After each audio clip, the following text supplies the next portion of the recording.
When 19-year-old Leonardo DiCaprio's method acting for What's Eating Gilbert Grape became so convincing that special needs advocacy groups tried to intervene on behalf of what they believed was an exploited disabled actor, it triggered a crisis that nearly destroyed his career before it began. Johnny Depp's jealousy over Leo's scene-stealing performance led to a bitter rivalry that culminated in a physical altercation that hospitalized Leo and was covered up by the studio for 30 years. Before we dive into this heartbreaking story of rivalry and tragic misunderstanding, don't forget to comment where you're listening to this from. Now, let's get into the story. March 15, 1993, Manor, Texas. The small farming community 20 miles east of Austin had been transformed into the fictional town of Eudora, Iowa. But what was happening behind the cameras was far more dramatic than anything in the script. 19-year-old Leonardo DiCaprio had arrived on set as a relatively unknown actor, cast as Arnie Grape, the mentally disabled younger brother of Johnny Depp's Gilbert. What nobody anticipated was that Leo's dedication to authentically portraying developmental disability would become so complete that it would blur the lines between performance and reality in ways that traumatized everyone involved. Leo's preparation for playing Arnie had been unprecedented for such a young actor. He had spent 4 months living in group homes for developmentally disabled adults, studying at the Exceptional Children's Foundation in Los Angeles, and working directly with families affected by autism and intellectual disabilities. Dr. Sarah Martinez, a developmental psychologist who consulted on the film, later said that Leo's commitment to understanding the internal experience of disability was both remarkable and concerning. He wasn't just learning to act disabled, he was trying to understand what it felt like to think differently. Johnny Depp, then 29 and already an established star from 21 Jump Street, had initially welcomed the young actor as a promising newcomer. But as filming progressed, Depp became increasingly uncomfortable with Leo's immersive performance and the attention it was drawing from the cast, crew, and director Lasse Hallström. Leo wasn't turning it on and off, Depp later confided to a friend. Between takes, during lunch, even when we wrapped for the day, he stayed in character. It was like working with someone who was actually developmentally disabled, and it was unsettling. The first sign of trouble came during filming of the grocery store scene where Arnie climbs the water tower. Leo's performance was so authentic that several crew members approached director Lasse Hallström privately, asking if Leo was actually disabled and whether it was ethical to have him perform his own stunts. Leo's portrayal was so convincing, Hallström remembered, that people who worked with disabled individuals professionally couldn't tell if he was acting or if we had cast someone with an actual developmental disability. The situation escalated when Mary Steenburgen, who played the boy's mother, began treating Leo with the same protective, nurturing behavior she would show toward an actually disabled person. During one particularly emotional scene where Arnie has a meltdown, Steenburgen broke character and tried to comfort Leo, genuinely believing he was experiencing real distress rather than performing. Mary started treating Leo like he was fragile, like he needed special care, recalled Darlene Cates, who played the bedridden mother. It was beautiful in a way, but also deeply uncomfortable because we all started to question what was real and what was performance. Johnny Depp's reaction to the attention Leo was receiving became increasingly hostile. Depp had built his reputation on quirky, transformative performances, and seeing a teenager achieve such remarkable character work threatened his position as the film's creative centerpiece. The tension came to a head during filming of the birthday party scene, when Leo's improvised interaction with the local children who were playing party guests was so natural and heartfelt that Hallström decided to use it in the final film, cutting several of Depp's planned close-ups in the process. The breaking point occurred when People magazine's set photographer, visiting to do a feature on Johnny Depp, instead became fascinated by Leo's performance and spent most of the day photographing the young actor in character as Arnie. The resulting photos, which showed Leo's complete transformation into a developmentally disabled character, were so convincing that the magazine's editors initially questioned whether they should be published, concerned about exploiting what appeared to be an actually disabled person. The physical altercation between Johnny Depp and Leonardo DiCaprio occurred on April 3, 1993, during what was supposed to be a routine scene in the Grape family kitchen. Depp, who had been drinking heavily during his off hours and showing increasing hostility toward Leo's scene-stealing performance, finally exploded during a take where Leo was improvising dialogue with remarkable authenticity. "You're not that good," Depp snarled at Leo between takes. "You're just a kid playing dress-up, and everybody's treating you like you're Daniel Day-Lewis." Leo, who had remained in character as Arnie throughout the confrontation, responded in Arnie's voice and mannerisms, which further enraged Depp. "Stop it!" Depp shouted. "Stop doing that voice. You're not disabled. You're just an actor, and not even a very good one." The attack that followed was witnessed by 12 crew members and left Leo with a concussion, 2 cracked ribs, and facial bruising that required the production to shut down for 8 days while he recovered. What made the incident particularly tragic was Leo's response. Even after being physically attacked by his co-star, he remained partially in character, displaying the confusion and hurt that Arnie Grape would feel, rather than the anger that Leonardo DiCaprio might have shown. Paramedics who treated Leo noted in their report that his behavior was consistent with someone experiencing developmental disability trauma, and recommended psychiatric evaluation to determine if he had been taking medication or substances that might affect his cognitive function. The cover-up that followed was orchestrated by Paramount Pictures executive Sherry Lansing, who recognized that the scandal could destroy both actors' careers and cost the studio millions in reshoots and delays. The official story became that Leo had been injured in a stunt mishap, and all witnesses were required to sign expanded non-disclosure agreements with substantial financial penalties for violation. Johnny Depp, facing potential criminal assault charges, agreed to complete anger management counseling and make a substantial financial payment to Leo in exchange for his silence about the attack. But the most disturbing aspect of the incident was its impact on Leo's psychological state. Dr. Robert Chen, the trauma specialist who treated Leo during his recovery, noted that the young actor seemed unable to fully emerge from the Arnie Grape character even after the physical injuries healed. Leonardo exhibited signs of what we might call character dissociation, Dr. Chen wrote in his confidential report. He appeared to be experiencing genuine confusion about his own identity versus the character he was portraying, possibly exacerbated by the trauma of the physical assault.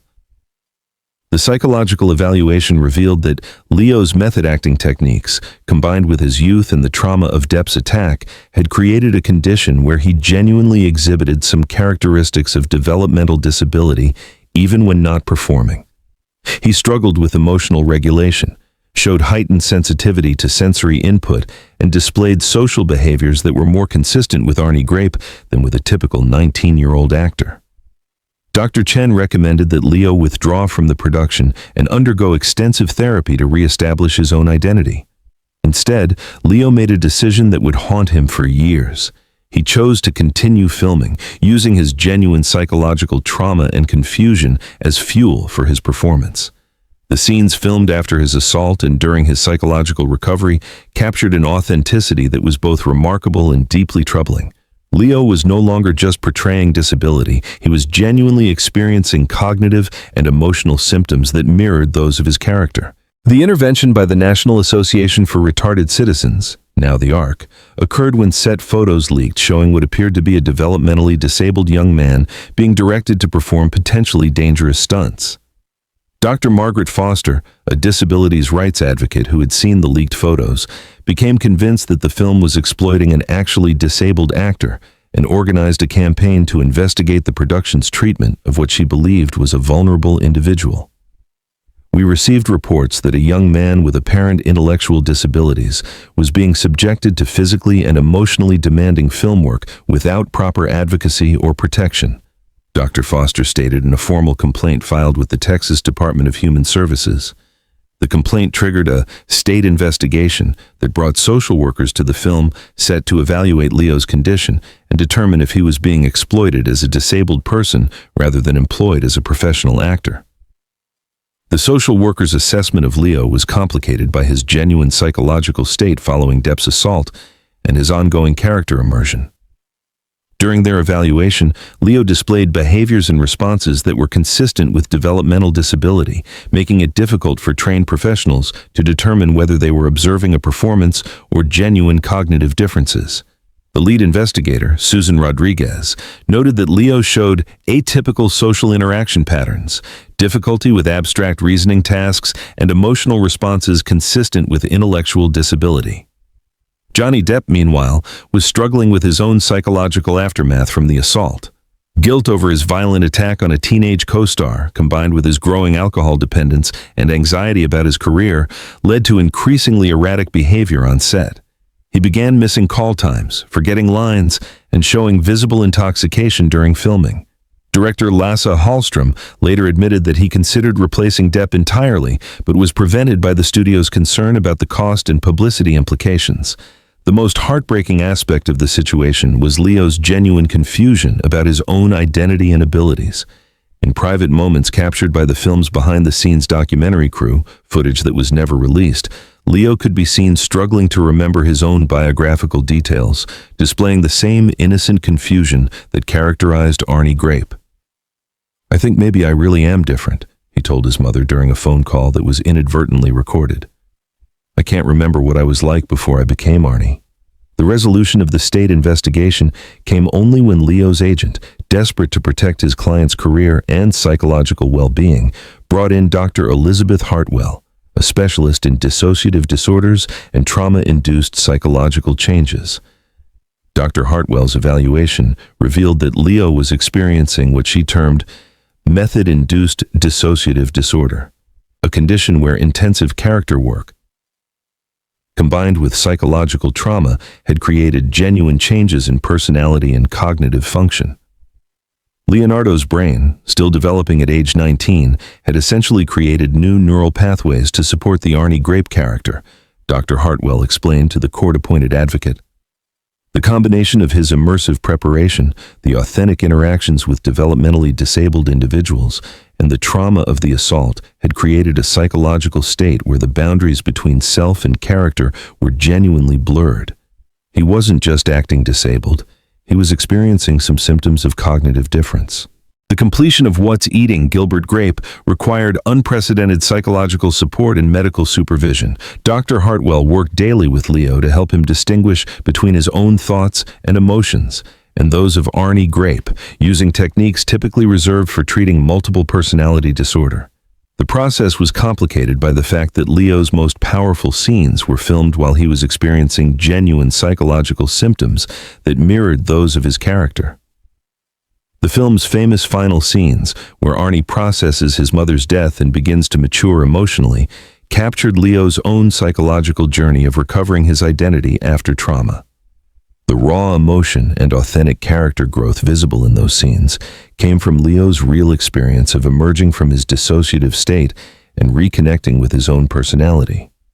Critics later praised these moments as some of the most authentic portrayals of disability and personal growth ever captured on film, unaware that they were witnessing actual psychological recovery rather than just exceptional acting. Johnny Depp's guilt over the assault and his role in Leo's psychological trauma led to increasingly self-destructive behavior. He began drinking heavily during filming, missed multiple days of production, and required extensive reshoots for scenes where his intoxication was visible. His performance as Gilbert, while ultimately effective, was colored by genuine depression and self-loathing that added an unintended layer of darkness to the character's already complicated emotional state. The wrap party for the film, held at a local restaurant in Manor, Texas, became a surreal celebration where nobody was quite sure who Leonardo DiCaprio really was anymore. Leo attended the party displaying a mixture of his own personality and Arnie Grape's characteristics, charming some guests with his infectious enthusiasm while concerning others with behaviors that seemed genuinely atypical rather than performative. Johnny Depp, heavily intoxicated and consumed with guilt, avoided Leo entirely, leading to speculation among the cast and crew about tension between the two stars. The film's release 8 months later was accompanied by critical acclaim for Leo's breakthrough performance, but those involved in the production knew the dark truth behind the authenticity that critics praised. Leo had achieved his remarkable portrayal not through technique alone, but through a combination of dedicated preparation, psychological trauma, and genuine character dissociation that had temporarily altered his own cognitive and emotional functioning. The Academy Award nomination that Leo received for Best Supporting Actor was both a triumph and a tragedy. The performance that earned him recognition as one of the most promising young actors of his generation had also cost him months of psychological treatment and recovery. Dr. Hartwell noted that Leo continued to display some characteristics of Arnie Grape for over a year after filming completed, requiring ongoing therapy to fully reintegrate his own personality. The long-term impact on the relationship between Leo and Johnny Depp was permanent and tragic. Despite multiple attempts at reconciliation over the years, the guilt from Depp's assault and the trauma Leo experienced during filming created a rift that never healed. Industry insiders noted that the two actors, despite both achieving tremendous success in subsequent decades, never worked together again and maintained a careful distance at industry events and public gatherings. The legacy of What's Eating Gilbert Grape is complicated by the knowledge of what its creation cost everyone involved. The film is widely regarded as containing one of the greatest portrayals of developmental disability in cinema history, and Leo's performance opened doors for more authentic and respectful representation of disabled characters in Hollywood. But for those who witnessed the production, the film serves as a reminder of how the pursuit of authenticity in performance can cross dangerous psychological and ethical boundaries. Leonardo DiCaprio's career trajectory was forever altered by his experience playing Arnie Grape. While the role established him as a serious actor capable of remarkable character work, it also made him more cautious about immersive method acting techniques. His subsequent performances, while still committed and authentic, maintained clearer boundaries between character and self, reflecting hard-learned lessons about the psychological dangers of complete character absorption. The film industry quietly implemented new protocols for protecting young actors in psychologically challenging roles following Leo's experience. These guidelines, known informally as the DiCaprio Protections, require psychological consultation and ongoing mental health support for actors under 21 who are portraying characters with significant cognitive, emotional, or behavioral differences from their own personalities. Johnny Depp's career continued to flourish in the years following Gilbert Grape, but those close to him noted lasting changes in his personality and relationships with co-stars. His increasing reliance on alcohol and his pattern of difficult behavior on film sets were traced by some industry observers to the unresolved guilt and trauma from his assault on the young Leo. The incident, while covered up successfully for decades, cast a shadow over Depp's reputation among industry insiders who knew the truth. The disabilities rights advocacy that arose from Leo's portrayal had positive long-term effects on Hollywood's approach to representing developmental disability. The film's authentic and respectful depiction of intellectual disability, achieved through Leo's intensive preparation and genuine psychological experience, set new standards for how disabled characters should be portrayed in mainstream cinema. However, the methods used to achieve that authenticity were recognized as too dangerous to replicate. Dr. Margaret Foster, the advocate who had tried to protect what she believed was an exploited disabled actor, later said that learning the truth about Leo's situation was both relieving and disturbing. "We were right to be concerned about exploitation," she noted, "but the exploitation was different than we thought. It wasn't a disabled person being abused by the film industry. It was a young actor being psychologically damaged in pursuit of an authentic performance." The film's enduring power comes from its authentic emotional core, achieved through Leo's genuine psychological journey during filming. Audiences continue to be moved by Arnie Grape's innocence,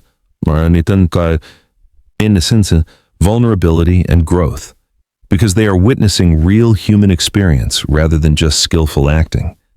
But that authenticity came at a cost that raises troubling questions about how far actors should go in service of their craft. Today, What's Eating Gilbert Grape is studied in both film schools and psychology programs as an example of the intersection between performance and identity. Leo's portrayal of Arnie demonstrates both the power of dedicated character work and its potential dangers when psychological boundaries dissolve. The film stands as a monument to authentic performance, achieved through methods that should never be repeated. The friendship between Leo and Johnny Depp that might have been, the psychological health that was temporarily lost, and the ethical questions that remain unanswered all serve as reminders that some artistic achievements, no matter how powerful or acclaimed, come at too high a human cost. The boy who became Arnie Grape so completely that he temporarily lost himself, created one of cinema's most memorable characters, but the man who emerged from that experience was forever changed by the journey into someone else's mind and heart. This is the tragic true story of how Leonardo DiCaprio's method acting for What's Eating Gilbert Grape became so convincing that it triggered a psychological crisis and bitter rivalry that nearly destroyed two careers. Thank you for listening to this heartbreaking journey into the dangerous side of authentic performance. Don't forget to rate our story out of 10 in the comments and tell us which other Leonardo DiCaprio transformation story you'd like us to explore next. Until next time, remember that sometimes the most powerful performances come from places we should never go and cost more than any role is worth.